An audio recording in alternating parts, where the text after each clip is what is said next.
B, me 29, software engineer at a mid-sized tech company. Not some flashy startup, just a regular place with decent pay, solid team, reasonable hours, been there about 3 years. At this point, good reviews, on track for senior role, nothing exciting, but nothing broken. Either life is stable. Then I met her. It was at a friend's birthday thing, one of those house parties where you recognize maybe half the people there and spend the first hour pretending to check your phone. She was near the kitchen talking to a small group, confident, sharp, the kind of person who holds a room without seeming like she's trying to. I ended up next to her when the group split off and we just started talking. She worked at a nonprofit, content and communications, writing and running social media for causes she cared about. I didn't know much about that world, but she explained it without making me feel like I should. 2 hours went by. Without either of us noticing, we exchanged numbers. Before I left, first couple of dates were genuinely good. She was funny, direct, had a take on everything I liked, that she wasn't vague about what she thought we'd disagree on things. And it felt like actual conversation, not two people just performing agreement to keep the peace by the end of the second month. We were spending most weekends together, by the third. It was basically official, without either of us making a big announcement about it. Her politics were pretty far left. I knew that from early on I'm somewhere in the middle. Never really cared that much about labeling myself. She'd talk about her work, the campaigns, the systemic problems they were trying to address. I'd listen and ask questions and sometimes push back a little. She seemed to like that. I didn't just nod along, or at least I thought that's what was happening. First sign, something was off. Came around month 4, we were at dinner talking about something in the news. I don't remember exactly what I said, something I thought was pretty reasonable. Something about trade-offs in a particular approach. She put her fork down and looked at me like I'd said something genuinely offensive. She said I was repeating talking points from people who benefit from keeping things the way they are. I asked which part of what I said was actually wrong. She said I was missing the bigger picture and centering the wrong voices. I let it go. Figured it was just one of those conversations. Except it kept happening, not constantly, not even most of the time, but often enough that I started noticing any time I questioned something she was certain about, the conversation would shift. Suddenly I wasn't engaging with an idea anymore. I was being defensive, or resistant to growth, or not fully there. Yet I started being more careful about when I pushed back, which in hindsight was exactly the wrong response, around month 5 or 6. She started making comments about my job, nothing direct. At first things like, must be nice to work somewhere that doesn't have to think about ethics. Or she'd ask if my company had sustainability policies and then make a face when I said I wasn't sure I worked in software, enterprise stuff, nothing glamorous but nothing sinister. I told her that she said that staying neutral was itself a political choice. I remember thinking that was a clever thing to say, and also really exhausting her friends. We're all cut from the same cloth. I met them gradually over those early months. Small dinners, events, group hangs. They were all smart, all passionate about something, all very certain. I got along okay on the surface with most of them, but there was always a slight undercurrent, like I was being evaluated without anyone telling me what the rubric was. Conversations sometimes felt like tests I hadn't been warned about. I passed enough of them that nobody said anything outright, but I could feel it whenever I missed something. My brother Dex met her twice in that stretch. He's older by 5 years, not a big talker, more of a watcher. After the second time, he pulled me aside and said something like, "She talks a lot about what she believes, but I haven't heard her ask you much about what you think." I told him she was just passionate about her work. He nodded and left it there. Dex doesn't push, he just says the thing once and lets you catch up to it on your own timeline by month 7. Things at home had a different quality. She was staying over more, which I was fine with. I liked having her around, but the apartment started feeling like a place where I had to run things through a filter before I said them. Not about safety or anything like that. Just this constant low-level awareness of how something might land. She made a comment once about a book I had on the shelf. Said the author had problematic views. I hadn't read it yet. It was a gift from a coworker. She suggested I donate it. I didn't, but I moved it to a drawer and stopped thinking about it. Work was going well. Through all of this, I'd been given a bigger project, more responsibility, real chance at a promotion. In the next review, Cycle was putting in more hours, which she picked up on. She started saying things about how I was prioritizing the corporation over us. I explained I was working towards something specific, that it would level off. She said that's what people who are conditioned to think that way always say. I actually laughed because I thought she was being ironic. She wasn't. There was one evening that stuck with me after we were watching something on the couch. I forget what a male character in it made a bad decision. The standard dramatic moment, she made a comment about how that's just how men are raised to think. See, I asked what she meant. Specifically, she went into this whole thing about toxic masculinity and how men are socialized from childhood to prioritize status and income over emotional connection and real relationships. I said something like, sure, some men, but that's pretty broad. She looked at me and said, I wasn't as self-aware as I thought I was. Just that, no example, no context. I asked what made her say that. She said I'd understand. Eventually, I lay there that night thinking about it longer than I should have. The months kept rolling, good stretches and harder stretches. The good ones were genuinely good, which is probably the main reason I stayed. She could still be funny and warm, still the version of her I'd met at that party. But the other version showed up more and more, the one where every conversation circled back to something I hadn't figured out yet. Or some way I was still behind. I told myself relationships take work, that I was probably being too sensitive about some of it, that nobody's perfect. Dex asked how things were going around month 8 or 9. I gave him a surface answer, something like, it's a lot sometimes, but overall good. He said, okay, and didn't push. I think he already had a clearer picture than I did. The thing about those months is that nothing was ever so bad that it felt like an obvious reason to leave. It was all incremental, small comments that accumulated, small adjustments I made to avoid friction, small moments where I swallowed something instead of saying it. None of it felt like a crisis, just friction. Just the cost of being in it. The apartment stopped feeling fully like mine. Somewhere in that period, I couldn't have told you exactly when it happened. Just at some point, I noticed I was moving through my own space, like I was a guest who'd been there a while. There was a work thing one evening, a small team dinner, nothing fancy, just the people I worked with, closely going out after a long sprint. I mentioned it to her in the morning. She asked who was going and whether it was mandatory. I said it wasn't mandatory, but I wanted to go. These were people I worked with every day, and it was good to actually sit down with them outside of meetings. She said she didn't understand why I'd choose to spend more time in that environment, voluntarily. I said, because I like the people. She said something about how I'd probably like different people more if I'd ever been around them. I went anyway and had a perfectly normal evening and came home to a quieter apartment than usual and a short exchange about it that I tried not to read too much into. She had a way of framing things that made my life sound like a series of mistakes I hadn't recognized. Yet, my job was a cage I'd built for myself. My male friends from college were people I'd outgrow.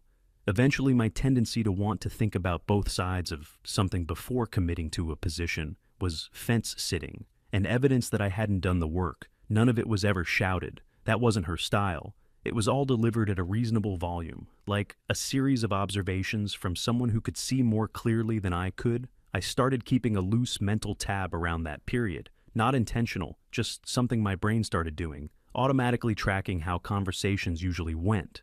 What kinds of topics reliably ended up with me being the one who was wrong.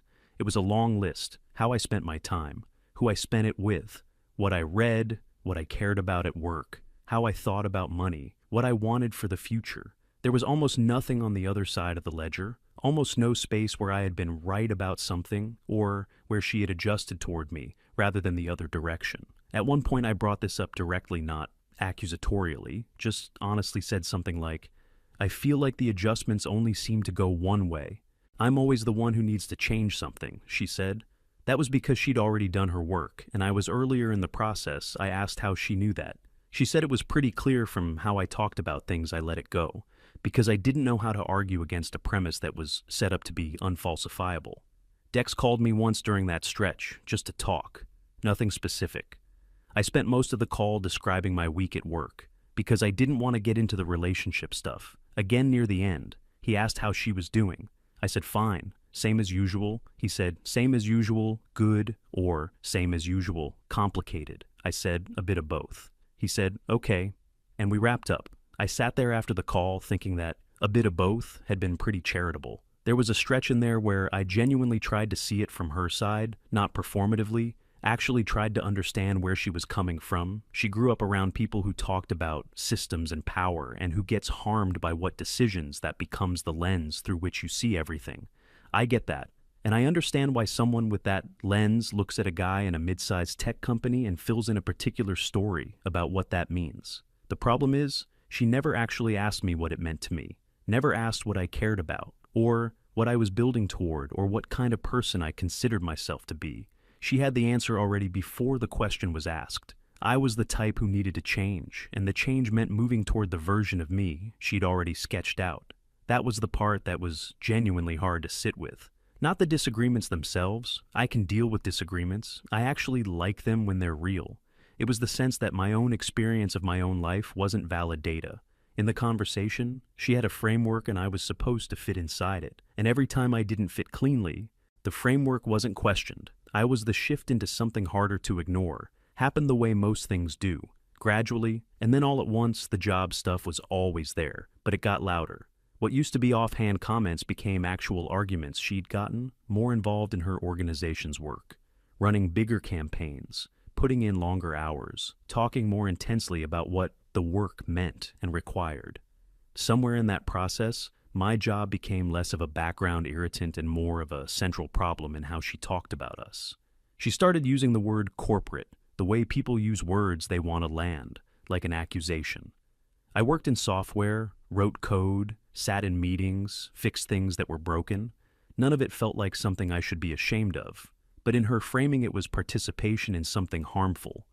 By definition, I asked her once to explain specifically what harm my particular job caused. She said that was exactly the kind of question someone inside the system would ask. After that, I mostly stopped asking. She got really into this idea of values alignment during that stretch. She'd encountered the phrase somewhere. One of the writers she followed had talked about it, or she'd seen it.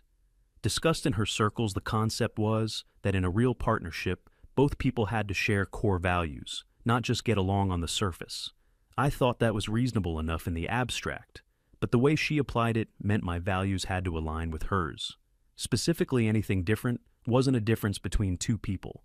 It was a deficiency on my end. I was still working through my conditioning, or not fully there yet, like I was somewhere on a journey she'd already completed, and was now waiting for me at the destination. She started recommending things I should read and watch and follow. At first I engaged with some of it genuinely, wanted to understand what mattered to her.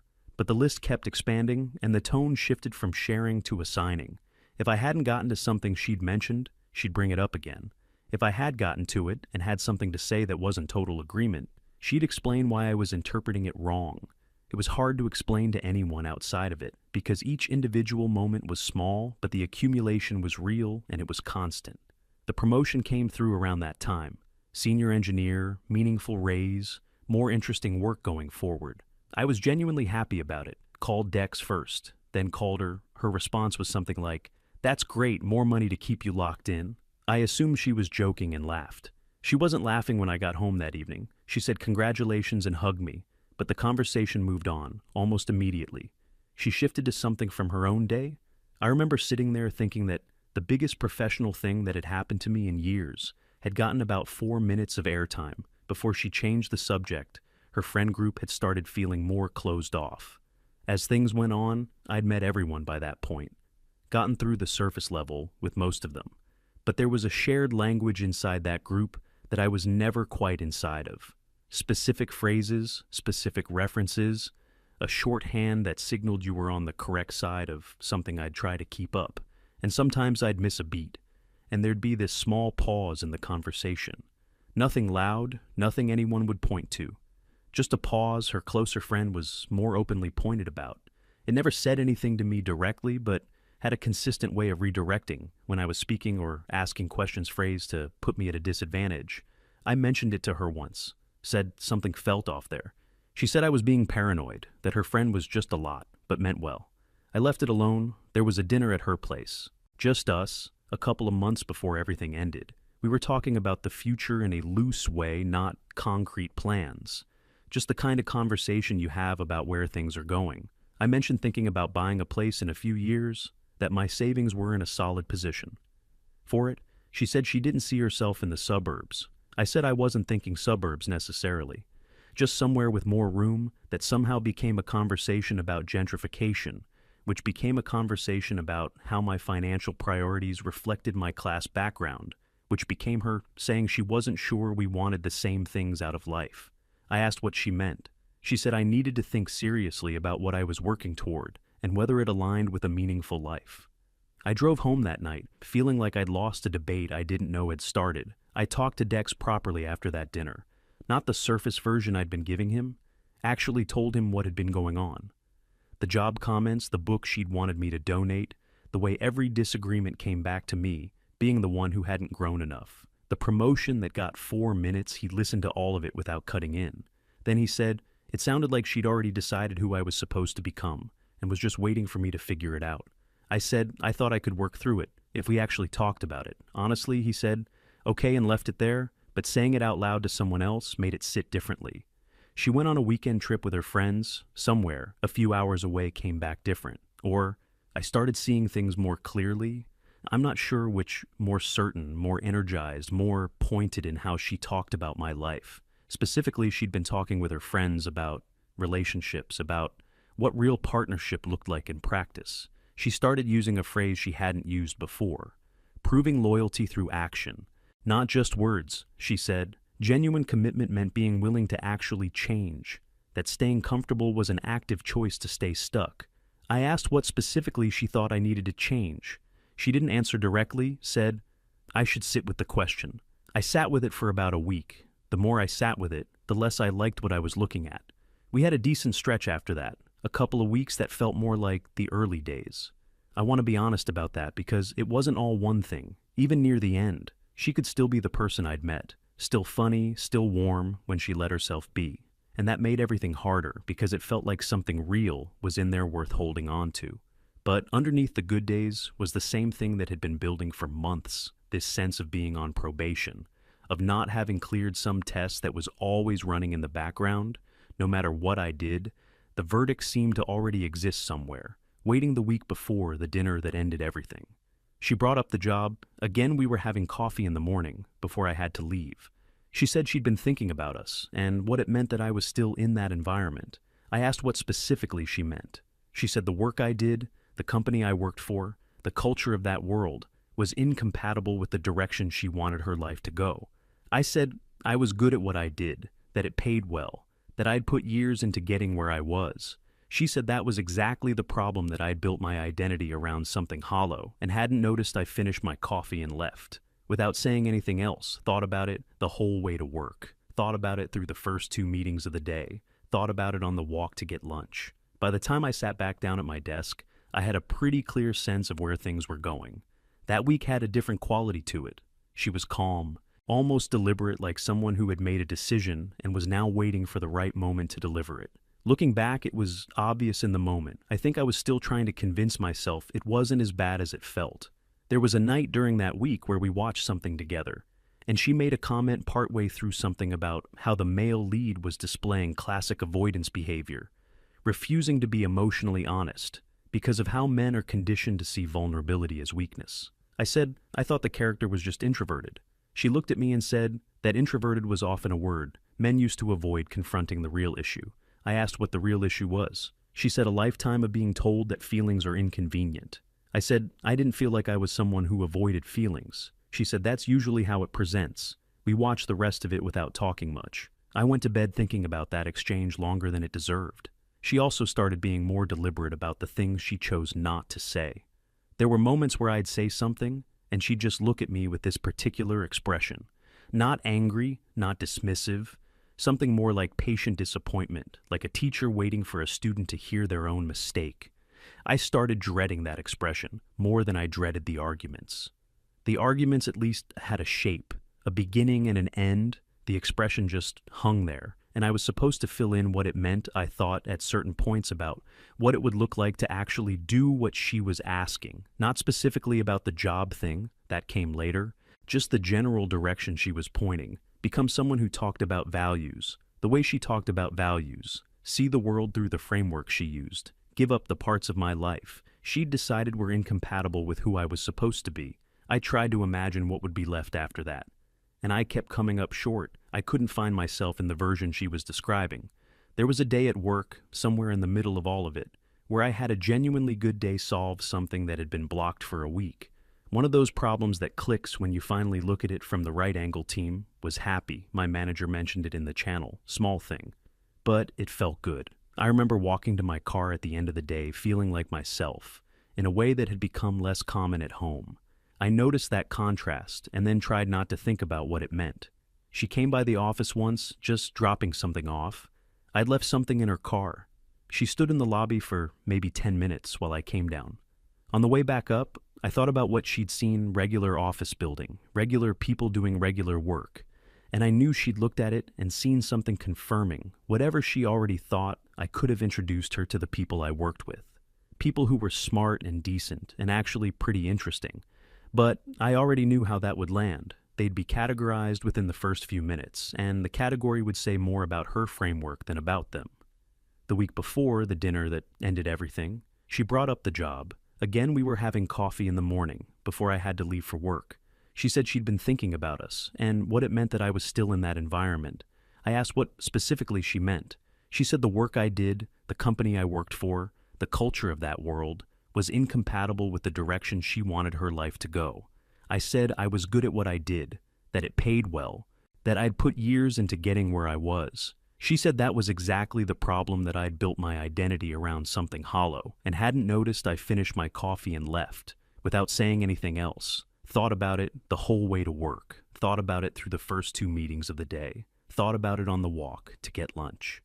By the time I sat back down at my desk, I had a pretty clear sense of where things were going. The dinner was at one of her closer friends' apartments. Not a big group, 5 people including us. I knew everyone there at least a little. Had been in rooms with all of them before something felt different from the moment I walked in, but I couldn't name it exactly. Not hostile, just settled, like an arrangement had already been made, and I was the last to arrive at it. First part of the evening was normal enough on the surface: food, conversation, people talking about work and what was going on in their lives. I kept up, made a couple of comments that landed, thought maybe I'd been reading the week wrong. Then the conversation shifted in a way that didn't feel accidental. One of her friends asked how things were going with us. She answered before I had a chance to say anything, said things were at a crossroads. I stayed quiet and waited to see where it went. She started talking about the conversations we'd been having, about values and direction, and what she'd been patient about framing it, like she'd been holding something back for a long time and had finally decided to bring it into the open. She started talking about what real loyalty looked like in practice versus in words. The friends were nodding. I sat there understanding that this wasn't a dinner. She looked at me and said it directly, in front of everyone in that room. She said that if I was serious about a future with her, I needed to quit my job. She said the company I worked for, the world I worked in, was fundamentally at odds with her values and with who she was trying to be, and that staying there was a daily choice I was making, to prioritize something hollow over something real. This was how I could prove I was actually willing to change.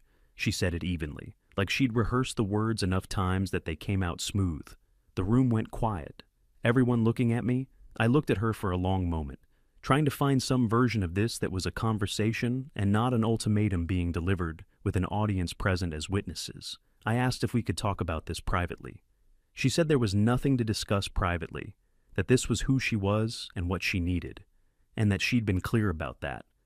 One of the friends said something about how growth requires real discomfort and real sacrifice. I didn't look at her. I kept looking at her. I thought about the months, the book in the drawer, the promotion that got 4 minutes before she moved on to her own day. The way every disagreement came back to something I hadn't figured out yet. The phrase "prove your loyalty" running in the background of the last few weeks.